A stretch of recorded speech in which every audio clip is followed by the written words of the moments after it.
ngasi ki nangi dress ki designer se maming khangbra khangde kanana kira ino Sira Sisi nene sina nene sina Nene gi mama sina Hiyainganbi gi nene se side am tang lakpi ba yagadra lingsin pirak ba yagadra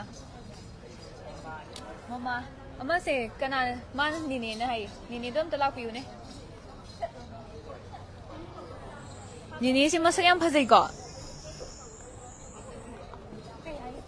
Hiyainganbi gi nene aina kanana ke birak ke na hangba nene na hai ko Hiyainganbi gi nene si su masak yam na phasai ko Hiyainganbi gi dress ki designer se khangde yamna angang ta ko yamna Barbie man ko princess pu ya mali ko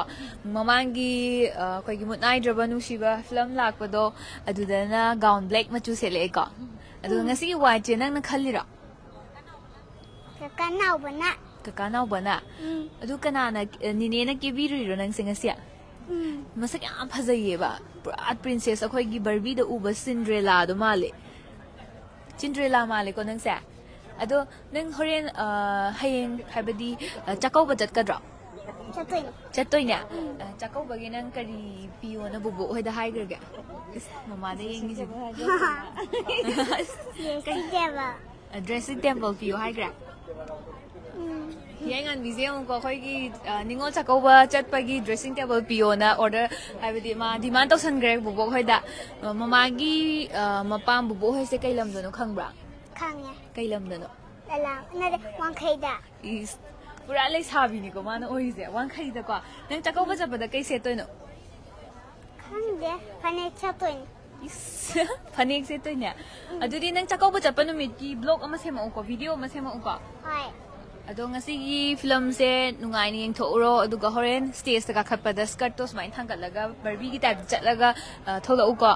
Hoi aduga ne ngasi akoina video nami se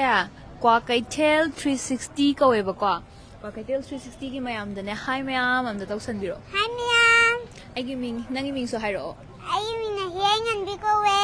ngasi gi film si so mayam yeng bio hayo Masigi from Suzume aming bio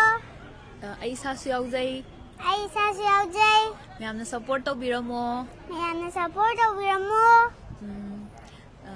aduga ne mayam su nungai ba yaifaba happy Ningol chakau ba hayo